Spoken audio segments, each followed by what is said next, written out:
Seguramente una de las cosas que más fatiga al estudiante de la palabra de Dios cuando se empieza a estudiar ya profundamente es que ahora no puede trazar la palabra de Dios muy rápido, sino que en cada cosa hay muchas consideraciones.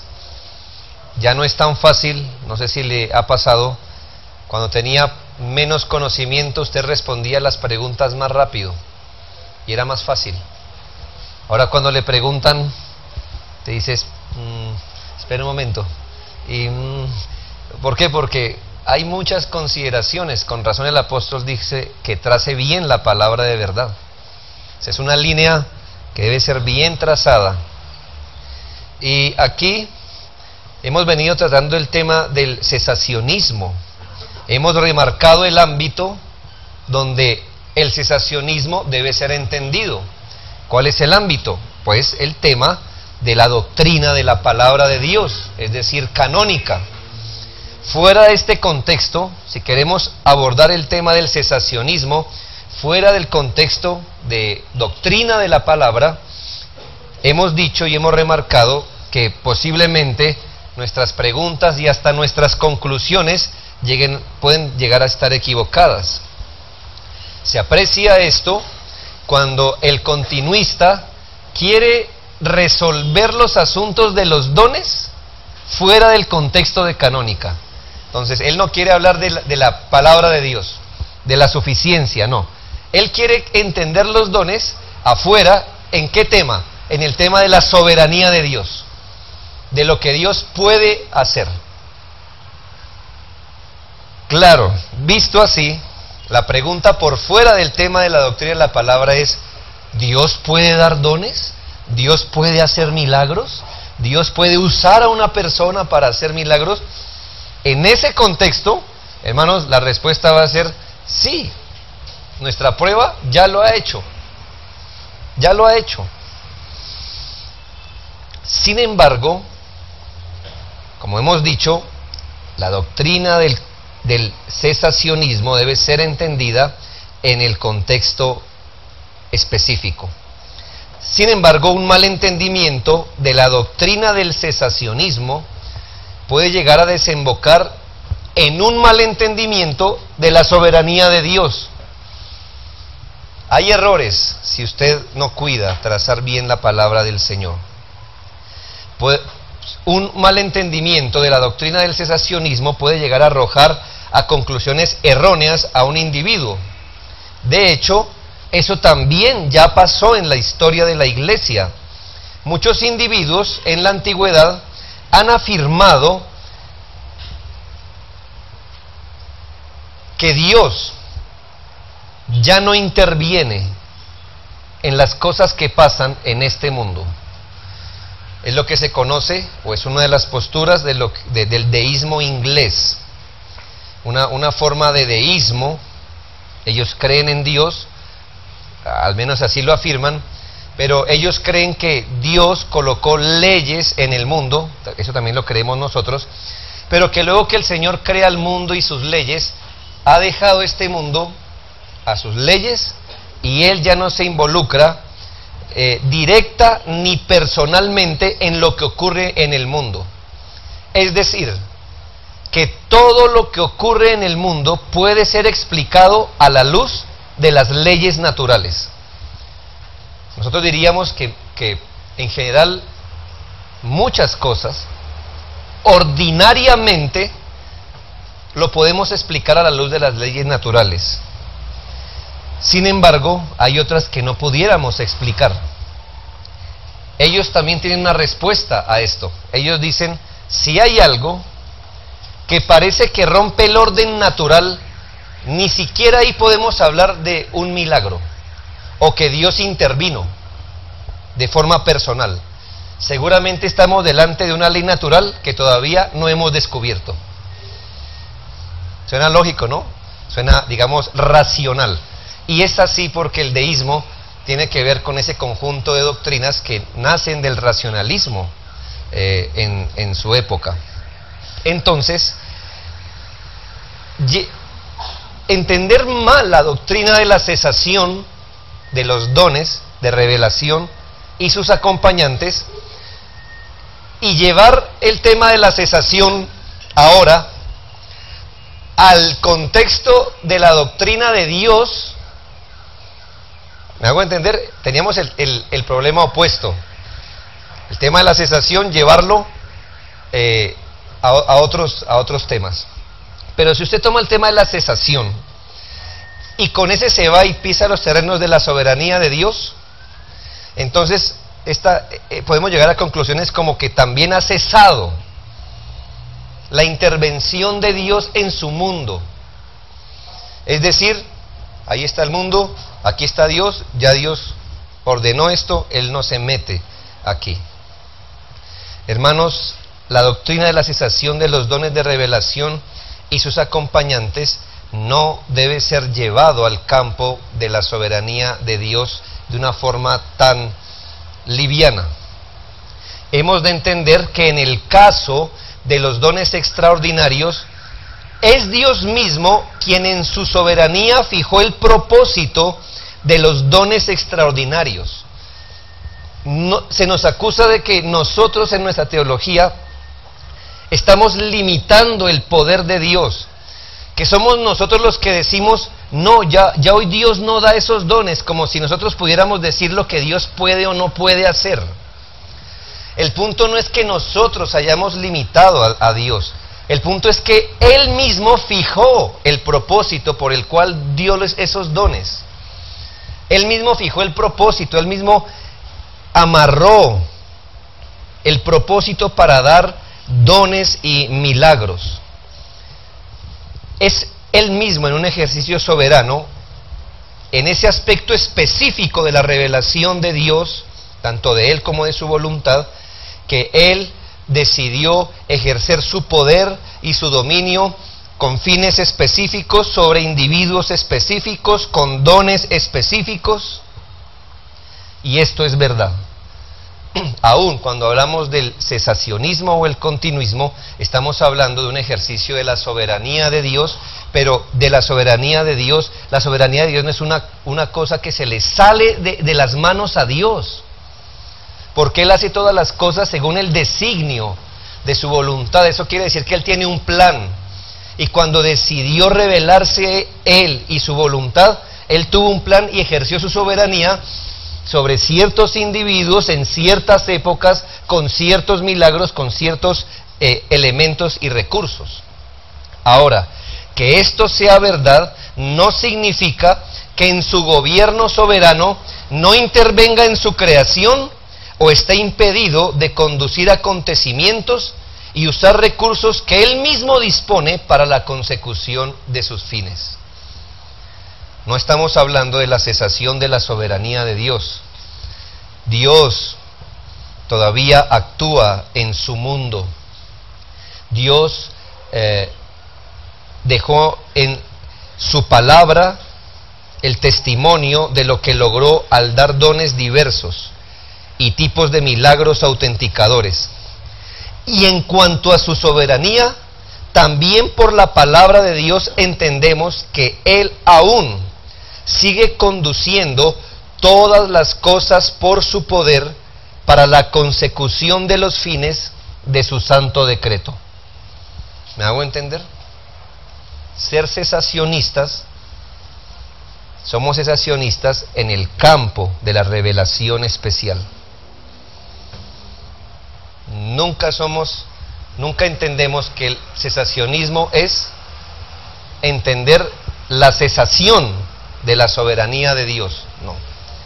Esa soberanía de Dios, Él la expresó en revelación, usando hombres específicos, tiempos específicos, para dar su revelación. Y su soberanía puesta en su mundo, nos dice que Él sigue interviniendo en el orden y en la preservación del mundo que Él creó. Sigue interviniendo porque es que Él tiene un plan, un decreto. Y no solo tiene un plan y no tiene el poder para hacerlo, no, tiene un plan, un decreto, y Él ejerce su soberanía para que su decreto se llegue a cumplir. Es aquí donde debemos hablar de los asuntos providenciales. La providencia de Dios es una consecuencia de su soberanía. En otras palabras, ya que Él es un Dios soberano, entonces gobierna todo aquello que creó y lo conduce para sus fines. ¿Qué es la providencia de Dios? El gobierno soberano de Dios sobre lo que creó, conduciéndolo todo a sus fines. Dios es soberano, hace todo lo que quiere conforme su voluntad, conforme su carácter. Ese ejercicio de gobierno, ese ejercicio por el cual administra todo lo que creó, lo conduce de forma soberana para alcanzar los fines que Él mismo planeó. Eso es lo que se llama providencia de Dios. El Catecismo Mayor da una definición concreta de la providencia de Dios. Dice: las obras de providencia de Dios son aquellas con las que santa, sabia y poderosamente preserva y gobierna a todas sus criaturas y todas las acciones de estas. Así que encontramos que en la providencia de Dios nada escapa. ¿Es eso lo que dice la Biblia?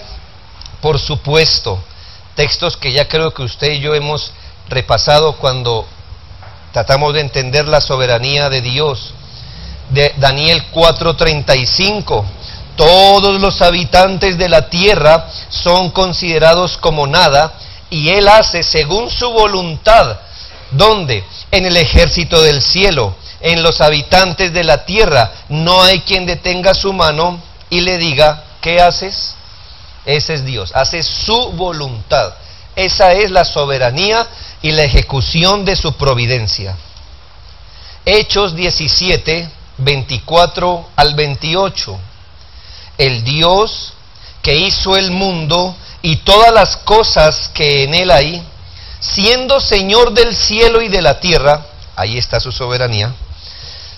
Hechos 17, 24. No habita en templos hechos por manos humanas, ni es honrado por manos de hombres como si necesitase de algo. Y aquí va su ejercicio de providencia, pues Él es quien da a todos vida y aliento y todas las cosas, y de una sangre ha hecho todo el linaje de los hombres, para que habiten sobre toda la faz de la tierra, y les ha prefijado el orden de los tiempos y los límites de su habitación, para que busquen a Dios, si en alguna manera palpando puedan hallarle, aunque ciertamente no está lejos de cada uno de nosotros, porque en Él vivimos y nos movemos y somos. El apóstol Pablo da, eso es una parte del sermón que él da en Atenas. Él no se fue con: les voy a explicar el argumento cosmológico, el argumento ontológico de la existencia de Dios. Hermano, él lo que hizo fue abrir el Génesis, más o menos, ¿verdad? Y decir: señores, Dios creó todo y los gobierna. ¿Ustedes piensan que se gobiernan a ustedes? No, Dios los gobierna. Es más, Él ha establecido los límites de su habitación. ¿Cómo van a vivir? ¿Cuánto van a vivir? ¿Quiénes son de esta región y quiénes de otra región? Ese es Dios. Él da aliento a todos, dice. Aún a ustedes los paganos viven porque hoy Él está dando aliento. Él no necesita matar a nadie. Él simplemente necesita hoy no darle aliento. En Él vivimos y nos movemos y somos. Nuestra confesión de fe, en el capítulo 5, párrafo 1, definiendo la providencia, le recomiendo ese capítulo. Le recomiendo toda la confesión de fe, la verdad, pero ese capítulo es uno de los quizá devocionales, alentadores. Dios, el buen creador de todo, en su infinito poder y sabiduría, sostiene, dirige, dispone y gobierna a todas las criaturas y cosas, desde la mayor hasta la más pequeña, por su sapientísima y santísima providencia, con el fin para el cual fueron creadas, según su presciencia infalible y el libre e inmutable consejo de su propia voluntad, para alabanza de la gloria de su sabiduría, poder, justicia, infinita bondad y misericordia. Una definición de providencia más robusta, más sólida, digámoslo así. Ahora la pregunta es, hablando de la providencia de Dios, ¿cómo Dios gobierna su mundo? ¿Lo hace directamente o lo hace a través de medios? No se apresure a responder. ¿Cómo Dios gobierna su mundo? ¿Lo hace directamente o lo hace a través de medios, o lo que se conoce en la providencia como las causas segundas? Bueno, esta pregunta puede ser respondida así. Dios, en su providencia ordinaria, es decir, comúnmente Dios hace uso de medios. Sin embargo, tiene la libertad de obrar sin ellos, por encima de ellos y contra ellos según le plazca. Es decir, que ¿qué esperamos de Dios de forma regular y ordinaria? Que Dios use medios para hacer las cosas. Es decir, ¿quiere una manzana? ¿Qué tiene que hacer el agricultor? Sembrar una semilla, regarla, cuidarla, ahuyentar a los pajarillos, ¿no? He visto más árboles de manzana comidos por los pájaros que los que llegan a sobrevivir. Bien, Dios usa medios, ¿me hago entender? Y estos medios los puede usar el pagano, el impío, el creyente, cualquiera. Se da a los medios y así Dios gobierna su mundo a través de medios. Si Dios quisiera hoy que lloviera, no va a llover sin nubes, es lo que le quiero decir. ¿Qué haría Dios? Entonces envía el viento y hace todo ese proceso que, ¿me hago entender? Usa medios. Eso es lo que esperaríamos de forma regular de Dios. Y tan regular es la providencia de Dios que usted puede saber día y noche. Y hoy no se acuesta usted diciendo, mañana a las 6, ¿qué nos traerá el día? ¿Amanecerá de noche? ¿O de qué? ¿Sabe que no? Es tan ordinaria su providencia que hasta las estaciones usted puede saber, me hago entender, hay cadencias. No es impredecible Dios. Pero que eso haga de forma ordinaria no significa que Dios no pueda obrar sin sus medios. ¿No ve que Él los creó? Él no es esclavo de lo que crea. Aún los medios están subordinados a Él. Ahora, examinemos eso. Dios usa medios, aún las leyes naturales, para cumplir sus propósitos de forma ordinaria. Sí, es tan ordinario que eso es a lo que estamos acostumbrados. No voy a tomar tiempo para soportar eso con la Biblia. Es lo que vemos comúnmente. Pero, ¿puede Dios obrar sin medios? ¿Puede Dios obrar sin medios? La respuesta es sí. Oseas 1:7. Mas de la casa de Judá tendré misericordia, y los salvaré por Jehová su Dios, y no los salvaré con arco, ni con espada, ni con batalla, ni con caballos, ni jinetes. ¿Cómo Dios iba a salvar a estas personas? Generalmente las salvaría a través de una guerra. ¿Ya? Les daría la gracia para que ganaran la guerra. Eso sería su providencia ordinaria. Pero, ¿qué dice aquí? Esta vez no los salvaré con eso. ¿Recuerda alguno que otro episodio en la Biblia cuando Dios hizo eso? Sí, por supuesto. Dios no necesita, aunque ordinariamente lo usa, no necesita el caballo o el ejército.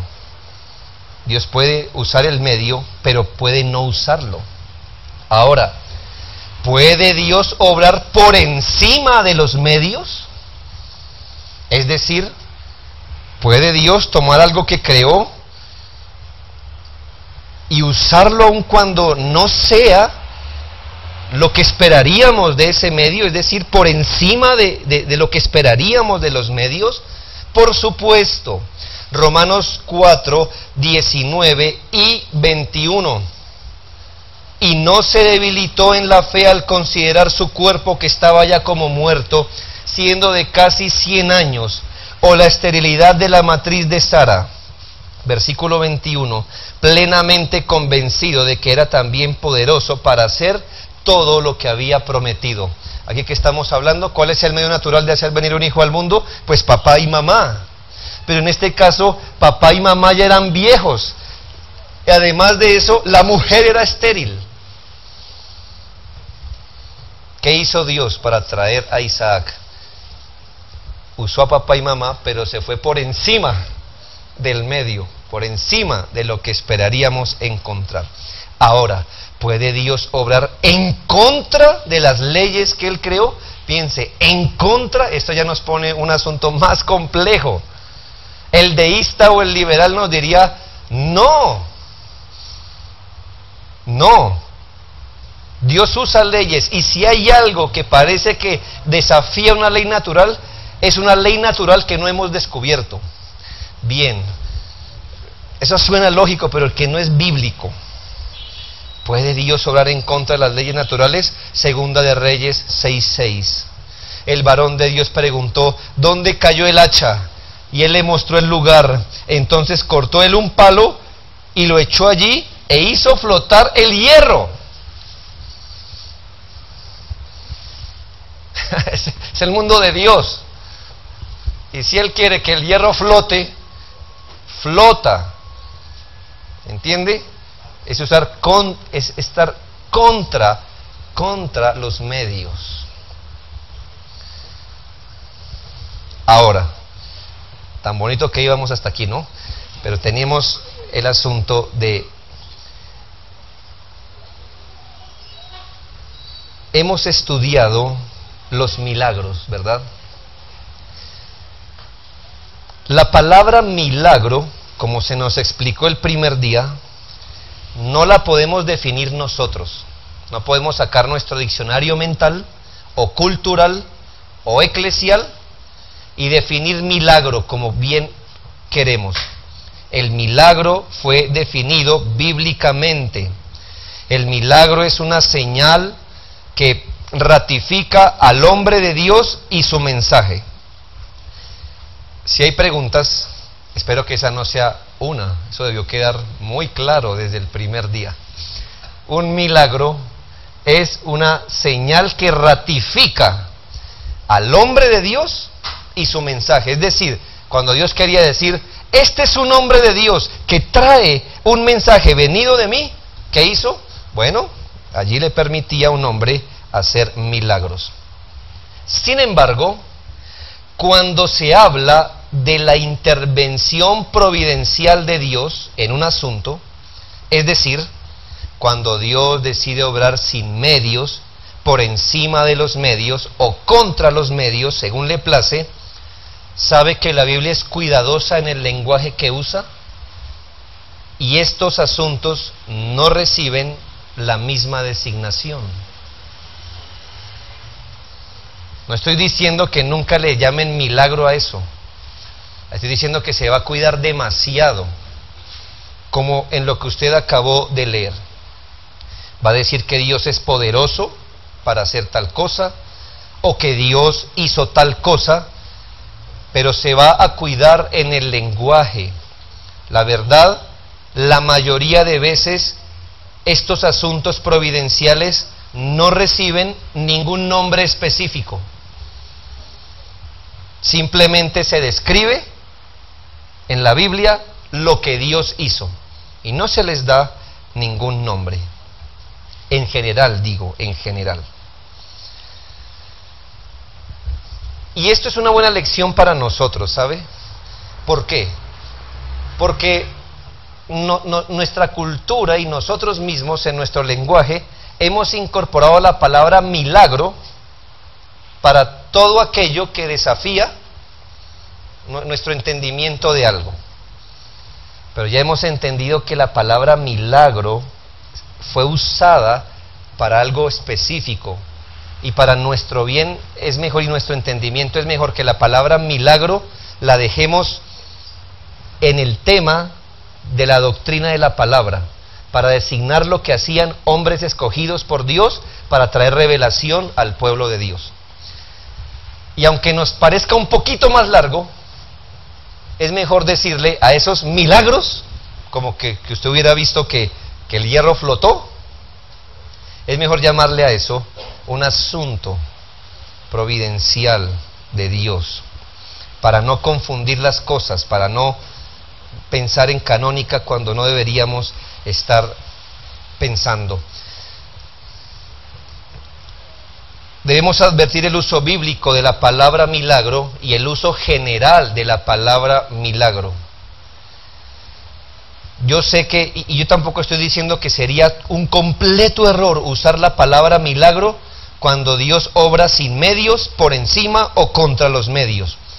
Solo que si usted va a usar la palabra milagros para designar un asunto providencial, yo espero que usted al menos en la mente sepa que una cosa son los milagros atados a la revelación y otras cosas son aquellas cosas que Dios puede llegar a hacer.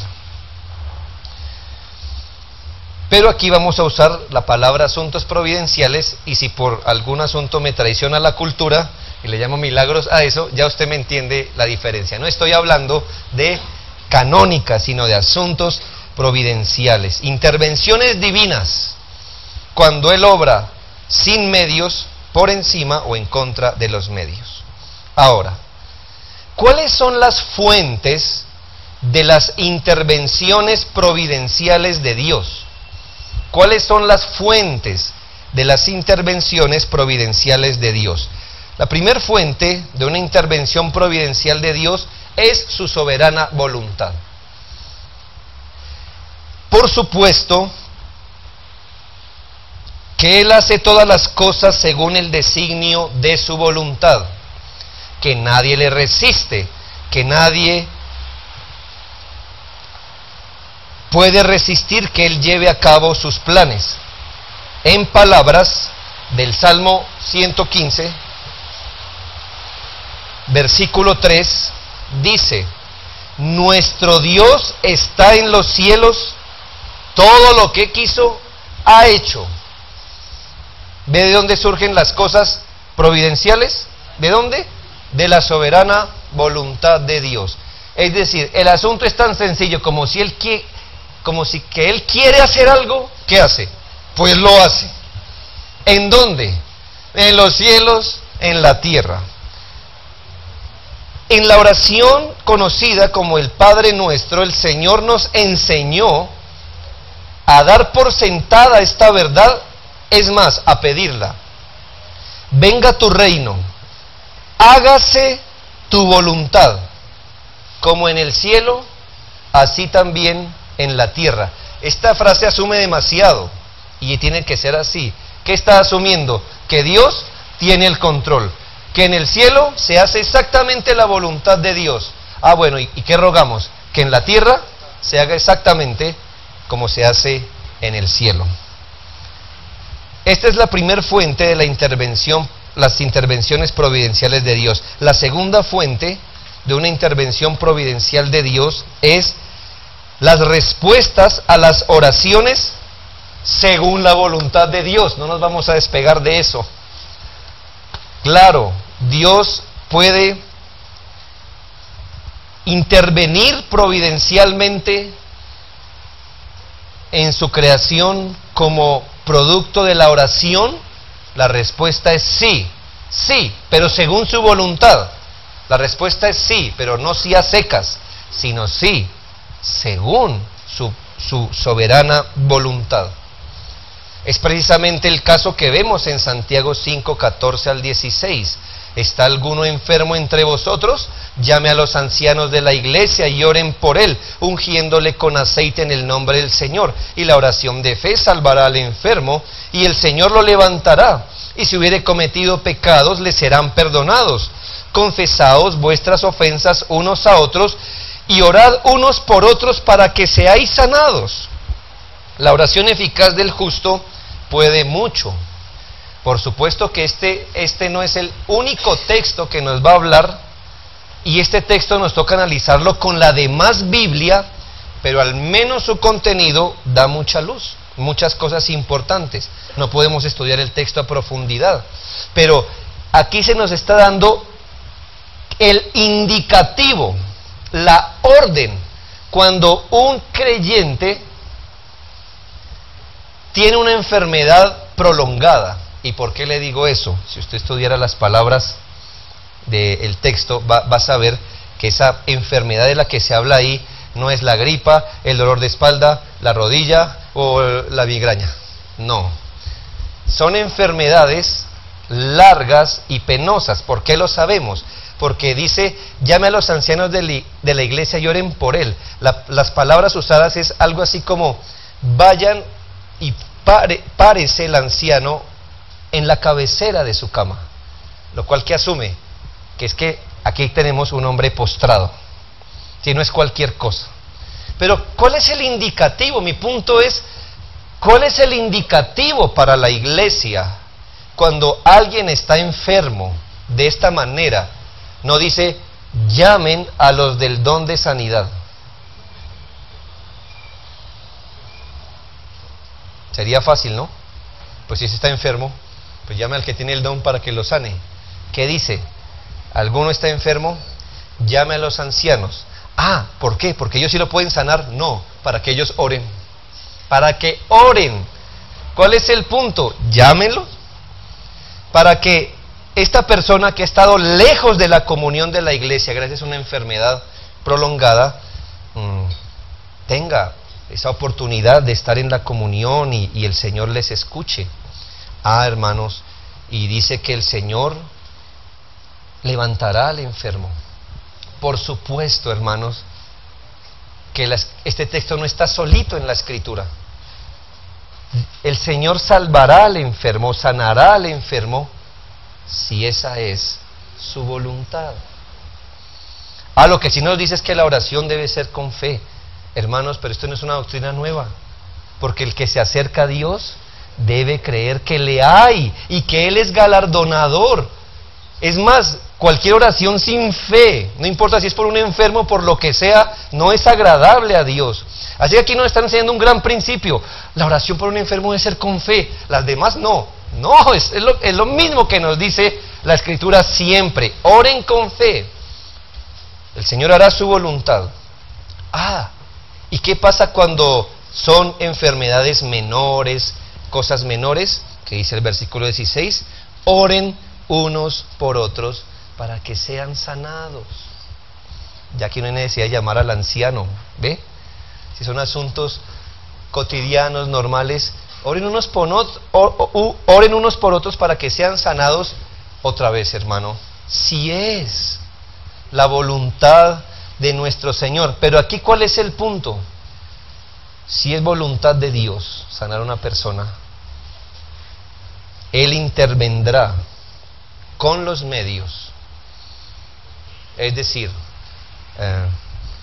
con las medicinas, con los cuidados, con su tratamiento, que es lo ordinario, es lo que deberíamos esperar generalmente. Pero Dios puede obrar sin los medios, por encima de los medios o en contra de los medios, según su voluntad. Y en este caso la intervención providencial vino como una respuesta a la oración que Él quiso soberanamente responder. No estamos destruyendo lo que hemos enseñado, no se preocupe.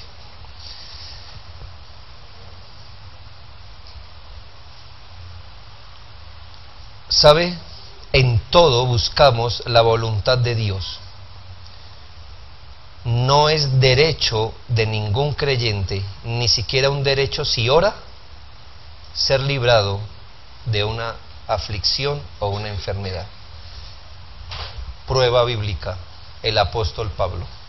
Sí, hermanos, Pablo, que él por ser modesto dijo, conozco un hombre, no sé si en el cuerpo, no sé, que le fue permitido ir al tercer cielo, es decir, donde está la majestad de Dios.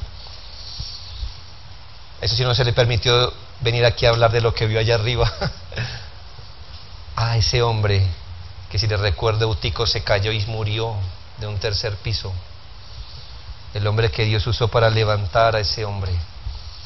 El hombre que miró a un paralítico y le dijo que se levantara. Ese mismo hombre oró 3 veces al Señor para ser librado de un aguijón. Y el Señor le dijo: no quiero. No quiero. Bástese en mi gracia. Esa es mi respuesta a su oración. Todo está subordinado a la voluntad de Dios. Este texto mal interpretado es como si nos otorgara un derecho a que todo lo que pidamos, con fe, Dios entonces está obligado a hacerlo. Y si usted no recibe lo que pidió, entonces le faltó fe. No, mis hermanos, esa es la más fácil para irse. Lo que pasa es que usted dirá: pero yo tengo mi intención, mi voluntad, todo mi ser, he creído tanto para ser sano. Yo le diría: está muy voluntarioso. Bien, Dios también tiene una voluntad, y la de Él es infinita, soberana, y la ha tenido antes que la suya. Él siempre gana, Él siempre gana. Él tiene profundos planes para su pueblo. ¿Sabe? Si Él hubiera escuchado la petición de Pablo, Pablo queda sano, pero con menos gracia. Dios es más sabio que nuestras peticiones. Pero no nos desviemos del tema, hermanos. El punto es: ¿cuáles son las fuentes? Soberanía de Dios, respuesta a una oración, y 3, el cumplimiento de sus promesas. Hay asuntos, hermanos, que Él ha planeado hacer, y para hacerlas Él va a usar todo lo que bien ha hecho, porque todo lo creado es un siervo de sus propósitos. Yo no sé cuánto está incluido en la declaración: a los que a Dios aman, todo les coopera a bien. ¿Cuántas cosas Dios en su providencia tiene que gobernar para que cada acontecimiento de nuestra vida se dé como Él lo planeó y nos coopere para nuestro bien? No sabemos. Lo que sí sabemos es que eso es exactamente lo que el Señor está haciendo. Hay cosas que vendrán como respuesta a nuestra oración y deberíamos orar. Hay cosas que Él va a hacer con usted y usted nunca las ha pedido. ¿Alguno aquí ha pedido una aflicción, por ejemplo? Señor, sométeme a una aflicción dura para que yo sea más santo. No, ¿sabe? Pero Él ha hecho una promesa: que el que empezó en usted la obra la va a perfeccionar. Y así usted no pida una aflicción, se la da. Él hizo una promesa. Ahí está una intervención providencial. Todas las casas están de pie, la suya se derrumbó. ¿Cómo explica eso? ¿Cierto? ¿Cómo lo explica? Hermano, Dios está con su mano. Así como a veces todos se mojaron y usted quedó seco, hay veces que todos secos y usted fue el único que se mojó. Pero ese es Dios. Él hizo una promesa. Él ha hecho promesas. Él prometió preservar a su pueblo. Y aquí podemos contar casos y casos. Hermano, yo supe esto, lo otro, cómo Dios le ha librado a usted de la muerte. Hermano, si usted hubiera estado expuesto a las leyes naturales, usted quizá hubiera muerto antes de conocer a Cristo, pero Él tenía planes. Quizá hasta lo cuidó en sus borracheras. Horrible pensar eso, porque usted un día iba a ser llamado por Dios. ¿Usted lo pidió en sus borracheras? ¿Cuida a este elegido que aún no ha llegado a Cristo? No. Él lo hizo de acuerdo a sus promesas de salvación.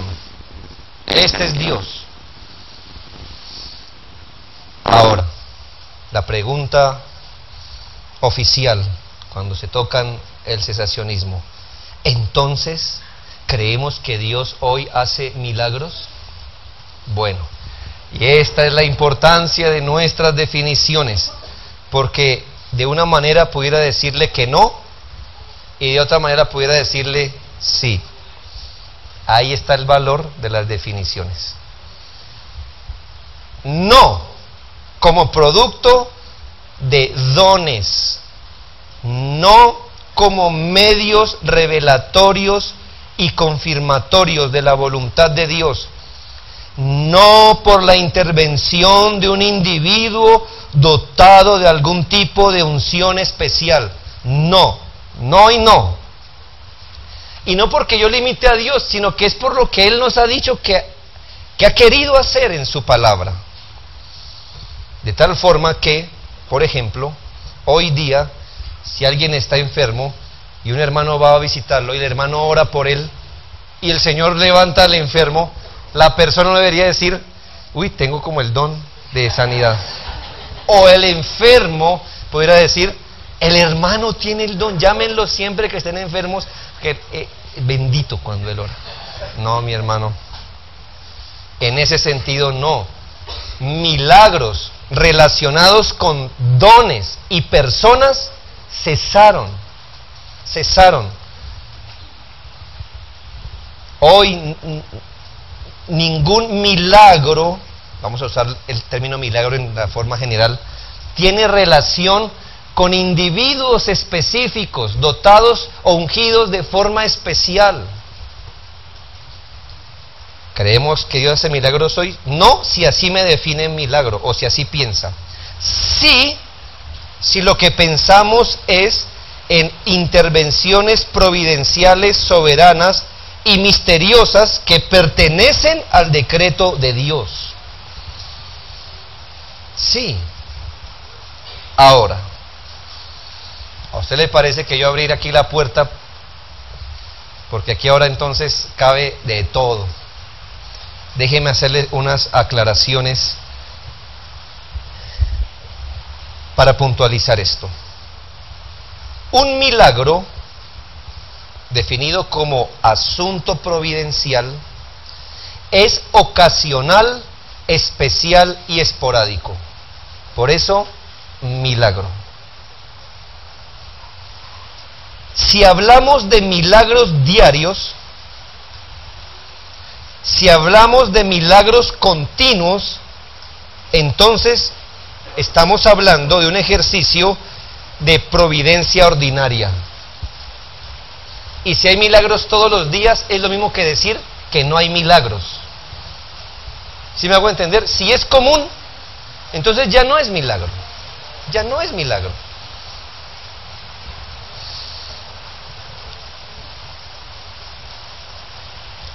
Si es común, si pasa muchas veces, entonces ya no hablamos de un asunto providencial sin medios, por encima de los medios o contra ellos. Si hay eventos extraordinarios todos los días, entonces ya no son extraordinarios. Si es todos los días, entonces son ordinarios. Si cada 8 días hay un milagro de sanidad, mano, entonces eso se llama algo ordinario o común. Y eso destruiría en sí el concepto de lo que es un milagro, que es algo extraordinario. De hecho, hermanos, si usted piensa que los hombres aún de la Biblia vivieron en épocas milagrosas, debo decirle, la mayoría, solo algunos hombres, vieron milagros en su tiempo. El resto, hermano, de gente vivió sin ninguna intervención providencial de Dios. Bien, también es necesario aclarar que hay un par de diferencias fundamentales entre milagros y asuntos providenciales, sin medios, por encima de los medios o contra ellos. La primera diferencia está en su propósito y la segunda en su pedagogía. En cuanto a su propósito, mientras que un milagro, su propósito era revelatorio, en un asunto providencial, el propósito es secreto. Cuando Dios hacía un milagro revelatorio, había revelación, es decir, se enseñaba algo, se señalaba hacia una verdad, ya sea el carácter de Dios, una verdad de la salvación, era revelatorio. Un milagro era revelatorio. Un asunto providencial corresponde al secreto de Dios. No lo podemos ni siquiera interpretar. Simplemente eso es lo que Dios hace en su soberana voluntad. No es revelatorio. Simplemente pasa así. Claro, no pasa porque sí. Hace parte de sus planes, pero de sus planes que Él no ha querido decir. Hablemos de la pedagogía. Los milagros estaban relacionados con personas y dones, como que Dios usaba a la persona para que esta persona hiciera los milagros. Una persona con un don hacía milagros. Los asuntos providenciales no se dan por algún don, son ejercicios libres y soberanos de Dios. ¿Está algún enfermo entre vosotros? ¿Llamen al que tiene don de sanidad? No, oren, oren. Dios tiene en su mente sus propios planes. Y aquí creo que es donde se ha fallado, porque conocemos, cuando se habla de que si hay cesacionismo o continuismo, muchos empiezan a apelar a cosas providenciales, ¿no? Como, mire, no, yo soy continuista. ¿Por qué es continuista? No, yo leí en un libro que por allá hay unos misioneros por allá en una selva y los iban a matar, y los que los iban a matar vieron ángeles, no sé qué cosas, todos hemos escuchado esas cosas. Mi pregunta es, ¿y eso qué tiene que ver con el cesacionismo? ¿Qué don es ese? ¿Qué don es que un grupo vaya a matar a unos misioneros, se le aparezcan unos ángeles y los que los iban a matar salgan corriendo? ¿Qué don es ese? Que ni siquiera en épocas de cuando había los dones está contemplado ese don. ¿Eso cómo se llama? Si es verdad, un asunto providencial. Eso no es ningún don. ¿Cómo se llama el don? No hay. Si eso fue verdad, lo digo, porque las fuentes de donde a veces se sacan esas historias, hermanos, se vuelven como leyendas. ¿Conocen las leyendas urbanas, no?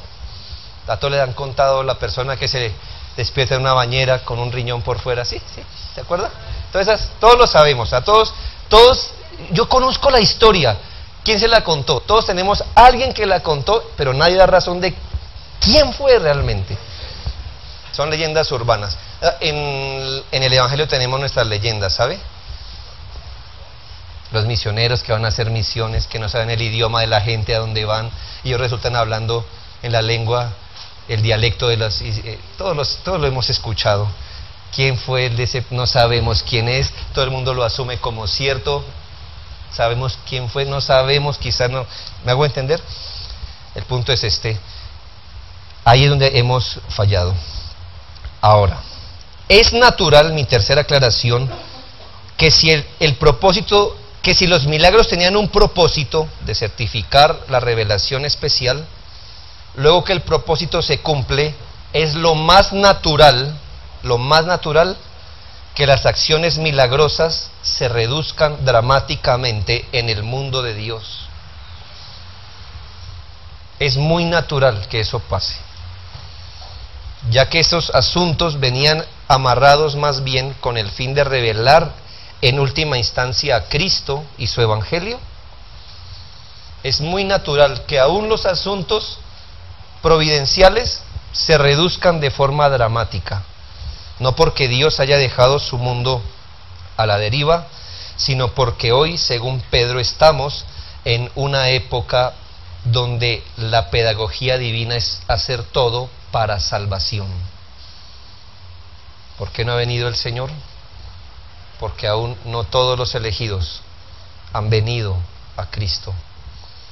Son tiempos de arrepentimiento. Usted nunca me va a poder comparar la belleza y la grandeza de la obra de la regeneración con cualquier sanidad que haya hoy. Y hoy estamos en épocas, después de que el Evangelio fue revelado, en esa cruzada salvadora del Espíritu de Dios sobre la tierra, proclamando las glorias del Evangelio, trayendo muertos a la vida espiritual. Esa es la obra que hoy esperaríamos del Señor de forma común. Última aclaración, en el Antiguo ni siquiera en el Antiguo Testamento ni en el Nuevo, todo se arreglaba con un milagro o pidiendo uno. Mal entendimiento, si usted piensa que, y le estoy hablando de las épocas donde habían milagros y hombres que los hacían, no todo se arreglaba pidiendo un milagro o anhelando uno. Les recuerdo, por ejemplo, que Eliseo murió enfermo. Segunda de Reyes 13:14. Eso es como una paradoja, ¿no? Eliseo murió enfermo. Ah, médico, cúrate a ti mismo. No. ¿Cuál era el punto? Aun cuando él tenía el favor de Dios para hacer milagros, no significa que desde que amanecía, todo lo que tocaba, milagro, milagro, milagro, milagro. ¿Cómo lo comprobamos? Que aún él enfermó y murió de su enfermedad. En 2 Timoteo 4:20 dice: Erasto se quedó en Corinto y a Trófimo dejé en Mileto enfermo. Esto lo dice Pablo. 2 Timoteo 4:20. Y Filipenses 2:27. Pues en verdad Epafrodito estuvo enfermo, a punto de morir, pero Dios tuvo misericordia de él, y no solamente de él, sino también de mí, para que yo no tuviese tristeza sobre tristeza. Yo le diría: Pablo, ¿no sanabas? ¿No dijiste que las señales de apóstol eran hechas en ti y a través de ti? ¿No hiciste prodigios inmensos y milagros? Así como dijimos, hermanos, que el hecho que habían profetas no significaba que desde las 8 de la mañana a las 10 de la noche que se acostaban, todo lo que decían era oráculos, oráculos divinos, profecías, profecías. No. Ocasionalmente venía el Espíritu de Dios y los habilitaba para dar palabras.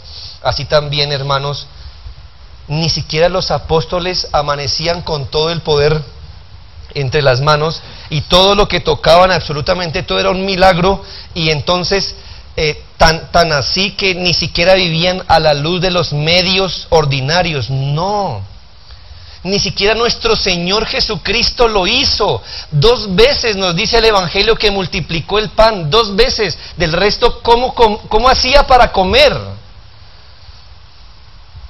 Yendo a los medios ordinarios.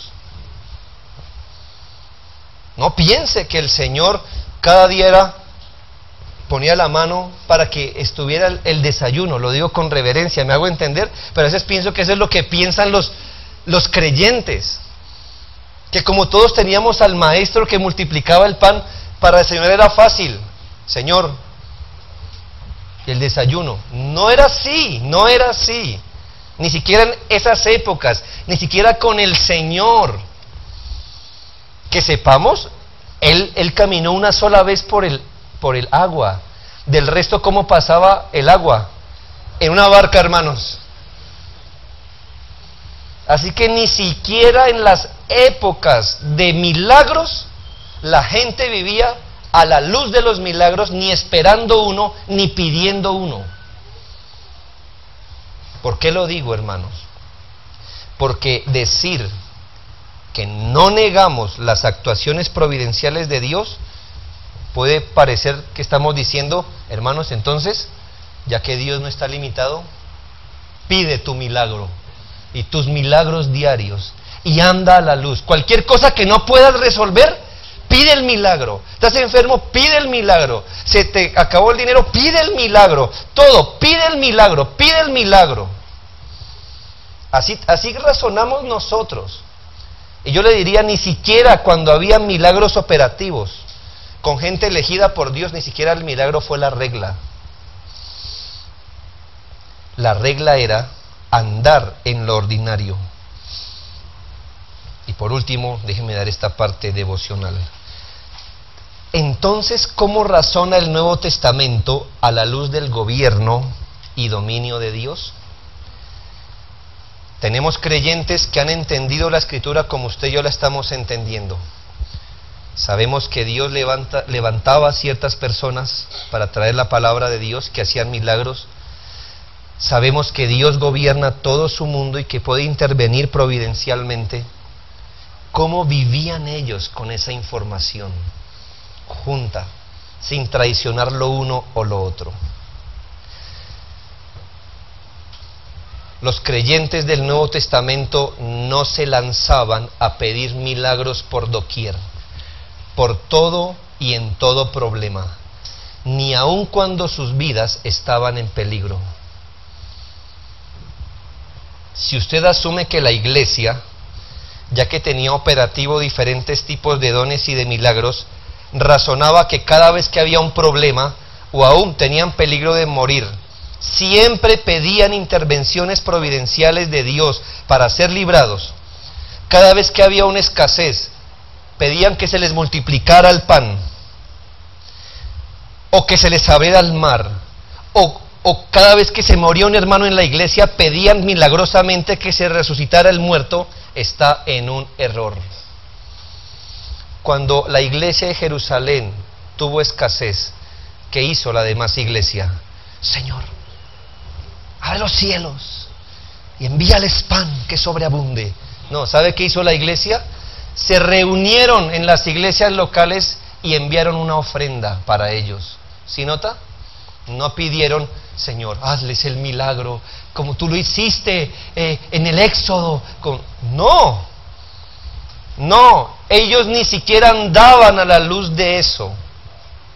En Hechos 4, 29 y 30, este texto es singular, porque dos de sus líderes, imagina esto, el día del Señor tienes a tus dos líderes predicando, y el otro día del Señor, hermanos, están en la cárcel nuestros líderes.